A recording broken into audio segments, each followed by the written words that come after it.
Just into our newsroom, the prosecution rests in the Grant Fuhrman trial. The now 20-year-old is accused of attacking a school resource officer at Oshkosh West High School in December of 2019. And a further update, Emily Byer joins us live outside the Winnebago County Courthouse with what's next for the trial. Emily.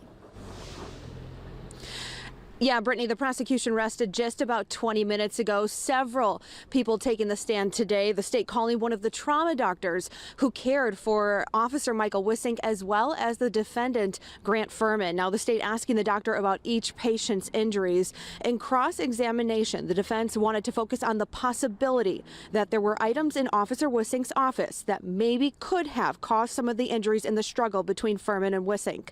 The defense raising questions about broken glass from a picture frame in Officer Wissink's office. Both the state and the defense taking quick recross and redirect on that question. The state ultimately brought in Exhibit 87, which is the two-pronged serving fork that officials say Fuhrman used in the attack.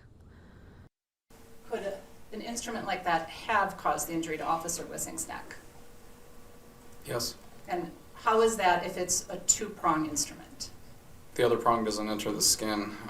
Again, with variability and rotation of the neck, angle of entry, you could get one of these tines in fairly deep without the other one necessarily even touching the neck, depending on angle.